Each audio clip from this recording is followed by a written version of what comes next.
Hello students. Today we are going to learn about the art of note making. Note making is the practice of recording information captured from another source. By taking notes, the writer actually records the essence of the information, freeing his mind from having to recall everything. Thus, it involves the identification of main idea or governing thought supported by relevant data and specific information.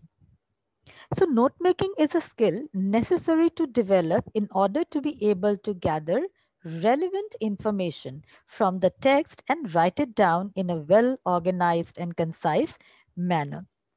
Various points of vital information that lie scattered have to be consolidated by sifting the relevant information, sorting all the relevant information from the irrelevant one and the repetitive information ones. And that is why the task of the note maker assumes great significance, as he has to read the text carefully and thoroughly in order to extract the meaningful points. So it is difficult, to memorize all that we need. So we need to summarize relevant information, and thus note making. It helps a person who wants to compress a large piece of information into a brief, organized, summarized manner. And this piece, which can be conveniently referred to as and when required. So, few points are to be kept in mind that it is an advanced writing skill acquiring increasing importance due to knowledge explosion. It is a complex activity which combines several skills like good reading and listening skills along with the writing skills. Thus, when a person prepares a notes, all those notes should be small and brief. Write only relevant and important information. Information should be written in a logical order. Information should be written in points, and main part should be divided into subparts, which is further divided into points. So let us first learn and understand the format of the note making. In your examination, the note making question will be divided into two parts. First part is preparing notes, and the second part, preparing summary. So you have to write the question in two different parts. So the A part contains title, then the notes. Notes are actually divided in main headings and subheadings, which can be further divided into subheadings. So you have to find out different ideas discussed in a passage, and then you have to sort it out and bring it into different headings. While writing the notes, you have to also prepare abbreviated words. You can abbreviate the words which you find difficult, which are repetitive in the sentences, and you can use short forms and symbols too. Then, after the notes are done, you have to prepare key to abbreviations. The glossary is to be prepared so that you can refer to those abbreviated words through the key to abbreviations. And then summary is to be prepared, and summary is to be written in 50 words. The marking scheme in your exam is for 8 marks. The note making question will carry 8 marks, which is further divided in 5 plus 3. For note making, 5 marks, which includes title 1 mark, notes 2 marks, numbering and indenting 1 mark, key to abbreviation 1 mark. The summary is of 3 marks. Remember that you have to maintain the proper format in which numbering and indenting plays a vital role. Let me turn the slide back. If you can see, the numbering which is here given to the point 1, it differs from the sub point which is numbered as A and the sub point numbered as Roman 1. So you can see that the numbering should differ. Each point should have different number. So if you are writing main point number 1, sub point will carry A, B, C, D. And if a sub point has it is further divided into different points, then you can have different numbers there. You can have Roman 1, 2, 3, and so on. And this indentation has to be maintained. See, number one, then the digit number two, that means the main heading, the indent is same. So you have to maintain the indentation, the presentation of your answer, which carries 1 mark. So this way, total 8 marks are there for this question. Now let us understand how to prepare notes. So before making the note, it is important to read the passage which is given in the paper at least twice, because it helps in identifying the main points and their sub-points and arranging them if necessary. Now, why it is important to read it twice? First, when you are giving the first reading, you have to understand what is actually being discussed in the passage. So you have to get the central idea, and on the basis of that, you need to actually decide what will be the title of the passage.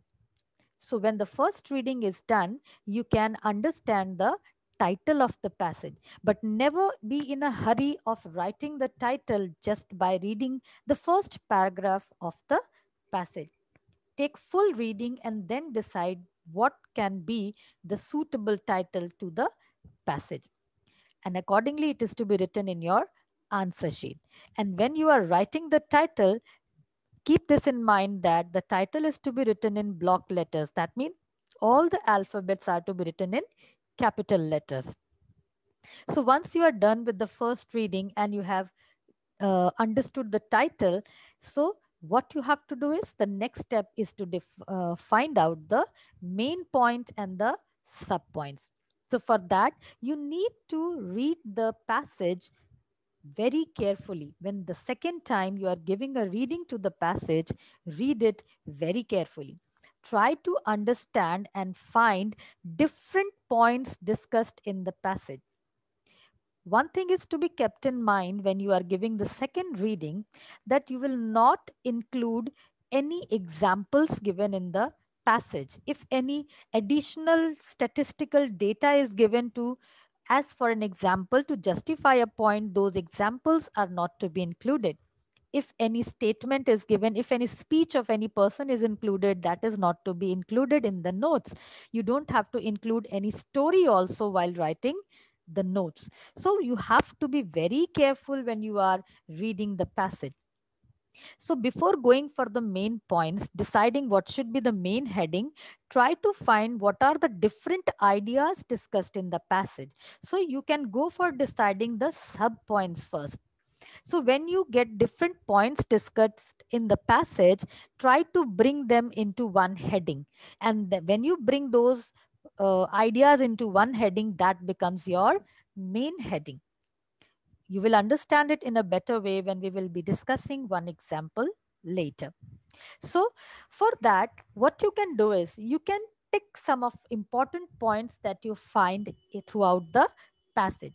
Try to get the main aspects discussed in the passage, and then you can understand in a better way that what kind of main heading you can give.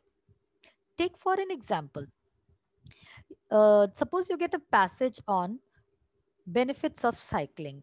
About cycling, the passage is there. So in the passage, origin of cycle is written, who invented it, from where it actually began, how people started cycling, then benefits of cycling, what should be done and what should not be done. And this way the paragraph goes on. So how many main points you can decide? Like first one, the origin of cycle, from where it was invented, who invented it. So you can bring those points under one main heading. Or we can say that the sub points that we bring into one heading, the main heading is actually the title given to that subheading. Similar way, the second main heading will become the advantages of cycling. You can bring the all the main points of advantages discussed, and you can give the main heading as advantages. Then what should be done, what should not be done during cycling can be the third main heading, and the points that will follow will become the subheading.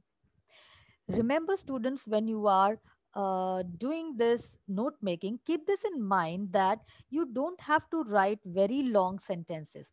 You can even avoid grammatical structures while writing those sentences. So you can write brief sentences both in main headings and subheadings.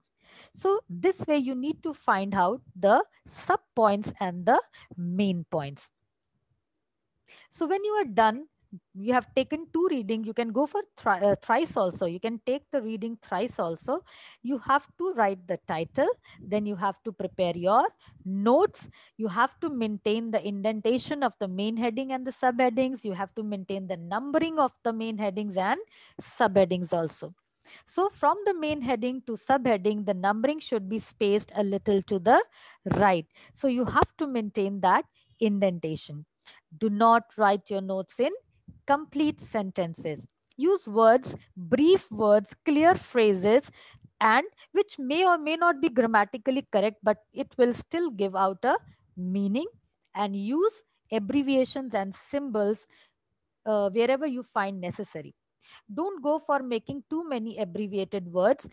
It is for your just a formality for the examination purpose. So go for making maximum 6 or 7 and underline the words wherever you are abbreviating it.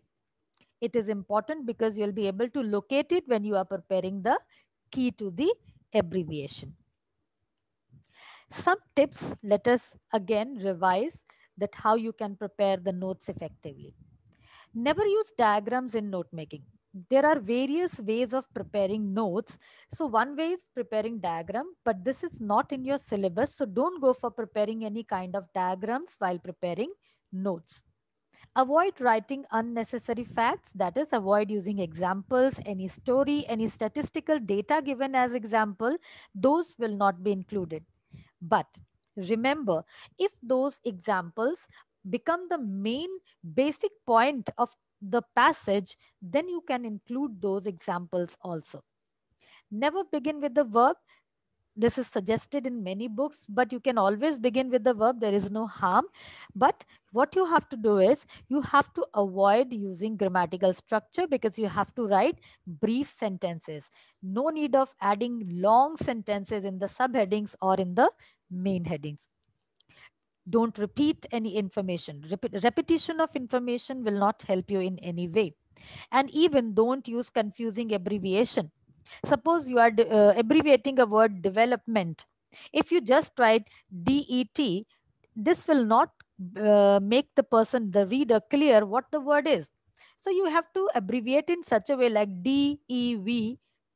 Somewhere it will help in understanding that yes, this is development. So that way, don't prepare confusing abbreviation and don't go for abbreviating every word. Every word. Try to use one abbreviation in one point. Proper indentation is essential. And underline all short forms. Wherever you have abbreviated the words, underline it. And remember to provide key to the short forms, and you have to give the heading key to abbreviations. So the basic important part is identifying and clubbing the similar ideas which are scattered in different paragraphs. You can find maybe the author of the passage is discussing about advantages in first paragraph, and then you find some more advantages in the ending paragraph. So what you have to do is you have to club those ideas and bring those ideas under one main heading. So you have to actually give a proper title. That title giving is the main heading under which all the points related to that is discussed.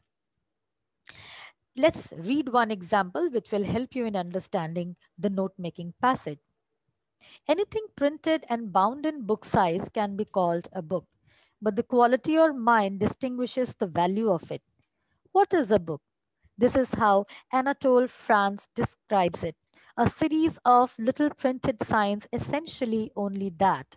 It is for the reader to supply himself the forms and the colors and sentiments to which these signs correspond.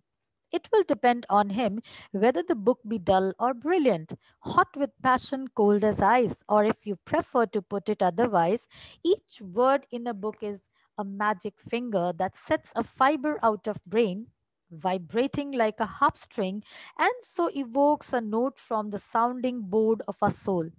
No matter how skillful, how inspired the artist's hand, the sound it makes depends on the quality of the strings within ourselves. Until recently, books were the preserve of small section, the urban upper classes. Some even today make it a point to call themselves intellectuals. It would be a pity if books were meant only for intellectuals and not for housewives, farmers, factory workers, artisans, etc. In India, there are first generation learners, those whose parents might have been illiterate.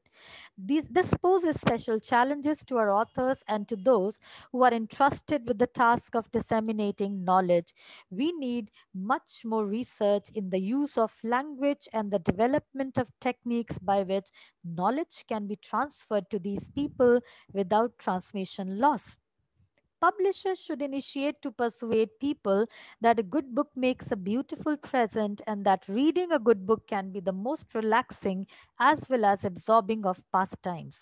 We should aim at books of quality, no less than at quantitative expansion in production and sale. Unless one is constantly exposed to the best, one cannot develop a taste for the good. Now, see, on the basis of first reading, what we come to know is that the passage, it talks about the importance of books. So we can take this as the title. Now, see, this paragraph, it has one, two, three, four, five paragraphs here. And it is not compulsory that you have to make five main headings. You can club the ideas and prepare as per your understanding. Now, see here, as I said before, that you will not include any statements. But see, here, this person, Anatole's statement is an important part because it describes about the book. So, we have to include only the main points. So, see how book is defined here, that how it is printed and bound. And then what Anatole says that it is for the reader to supply himself the forms of color and sentiment. So this color and sentiment part is important. And then it depends upon him whether it is dull or brilliant. We can avoid the comparison made here, hot with passion and cold as ice. We can choose the word dull or brilliant. Then each word in a book is a magic finger that actually vibrates. We can choose this part, we can write this in our own words, that how an individual takes that book. So you have to choose this way the important parts discussed. And then here in second, this third paragraph, what is discussed, that how earlier books were just considered for a small section of people, but now it is not that.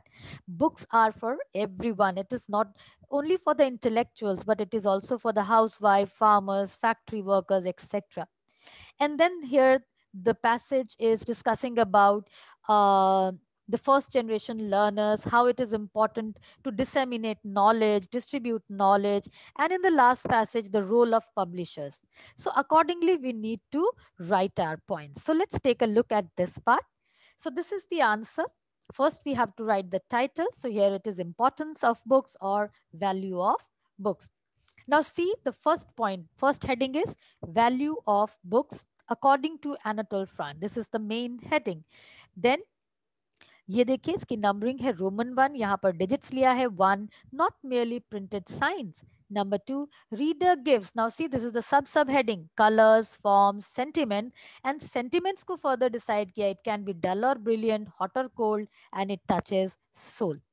So first two paragraphs are clubbed here into one main heading, that is value of books.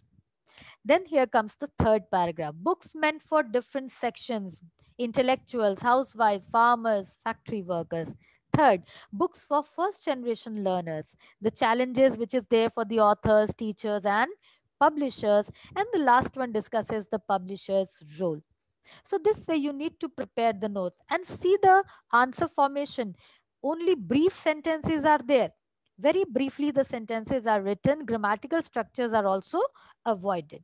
And then the key to abbreviation is prepared. I would suggest you that you always prepare in a list form. Don't write in this way in a paragraph. You have to write the ACC for according, first for first, BKS for books, GEN for generation, diff for different, intellect for intellectuals, and this way the words are abbreviated. And then the B part is summary writing. So basically when we are writing the central idea, it is the 1/10 of the total word limit of the passage. But you are prescribed with the word limit that you have to write the summary in 50 words. Okay. So remember to write the summary. It is just the central idea. It is not compulsory that whatever points you have included in the notes all have to be included in the summary. It is not so. You have to choose the relevant information by which a person, when reading the central idea, can understand what the passage is all about. So this is all about note making. Hope it is clear for you, clear to you. You can also read the examples which are given in your practice paper. Read those examples and do a lot of practice so that you become efficient in writing note making passage. So have a nice day, students. Thank you all.